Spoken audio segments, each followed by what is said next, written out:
the League of Women Voters for holding the forum, and I'd like to thank everyone for turning out. This is a really great turnout.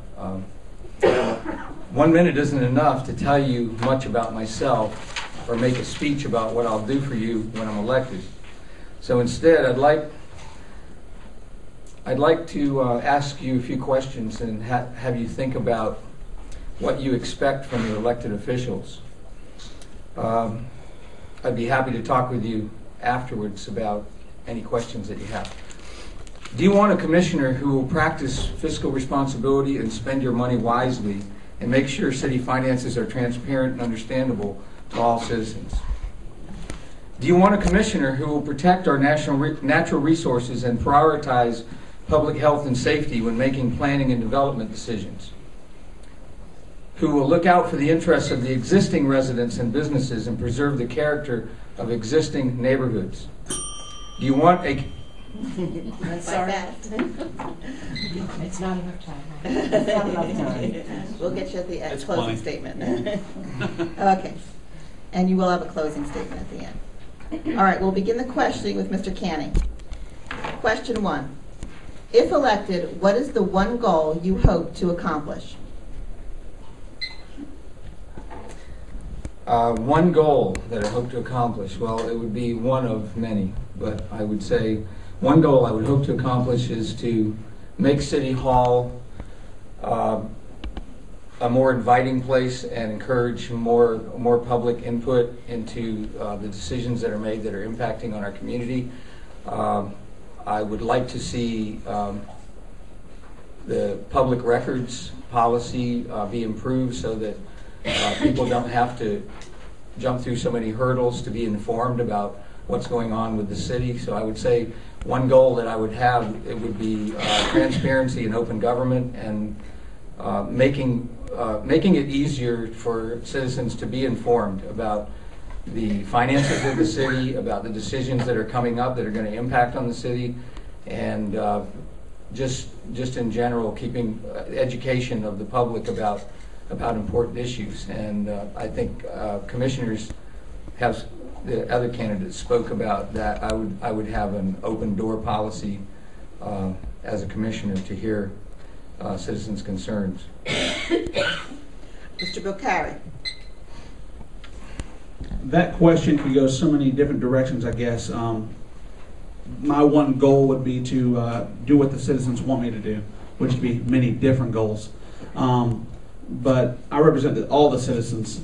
But self-sustainability is where I would go with that. A place where the citizens could not have to go to Lake City, not have to go to Gainesville, and go places to get the things they need, do the things they need to do. So many times we talk about kids moving away, and I'm a young man, but friends of mine that are now living in Atlanta, Jacksonville, Orlando, to get jobs and to do things. Self-sustainability means more than just Walmart coming to Alachua or a retail center. Self-sustainability to me means having a place where you can not only live, but you can work and you can watch your kids, your grandkids, and all grow up in a simple community and not live 300 or 400 miles away. So my goal as a commissioner in the one-year term that I'm bidding for would be to try to move in that direction. Thank you. The second question, and we do have 2 minutes for these questions for you to answer, and we will begin this one with Mr. Bokhari.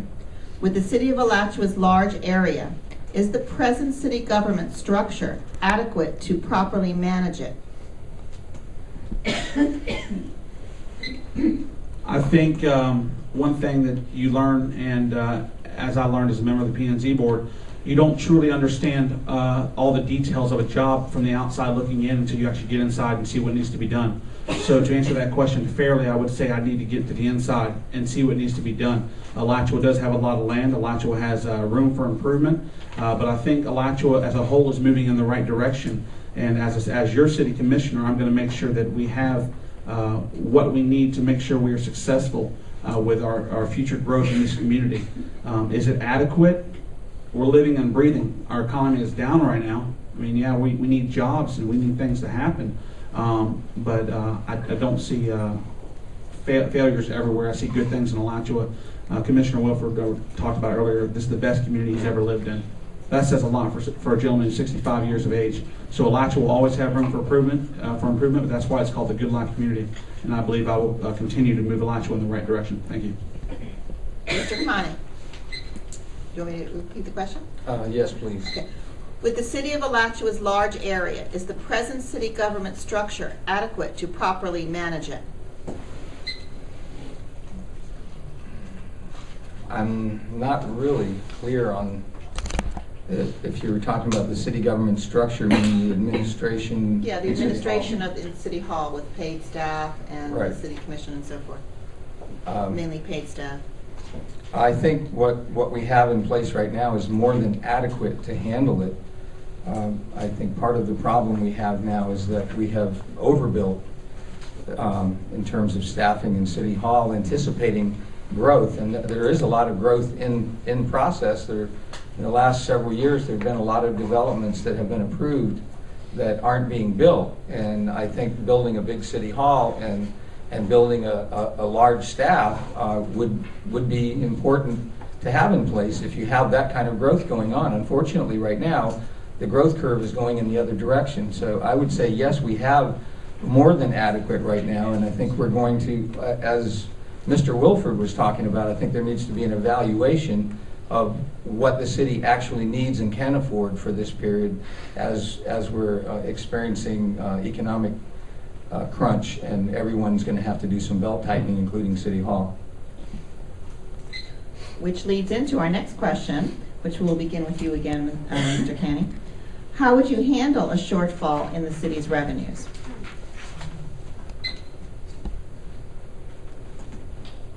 Well, I think the new commission, whoever they might be, the new commissioners are probably going to have to wrestle with this question. We do have a rate increase in process right now for water and sewer rates, and I understand that it's long overdue, but it's going to be quite a shocker to people who are on limited incomes to see that their utility bills are going to go up again. But I think handling a shortfall really requires, nobody wants to cut jobs. Nobody wants to cut areas that are going to affect the quality of life for the people of Alachua. You have to balance out, and you have to live within your means, and you have to balance your budget. And I think part of what's been going on in Alachua is that we've been spending in anticipation of growth and revenues that are not going to be happening right now. And so there needs to be a reevaluation of where we are, and I think there's going to have to be from top to bottom. I know there's some local governments that are just saying to all their departments, give us a budget that's 15% or 20% lower, however you have to do it. And so we're going to have to look at how many positions we need in the administration. We're going to have to look at how we can save money in all the departments and still provide the services that citizens need. But I think cutting spending is going to be a huge challenge for the new commission. Thank you. Could you repeat your question, please? How would you handle a shortfall in the city's revenues? Mr. Bokhari. I guess short term, you would have to hopefully have some type of, hopefully some reserve money, or if you're talking about cutting jobs, of course, that's one thing that's very, very hard to do.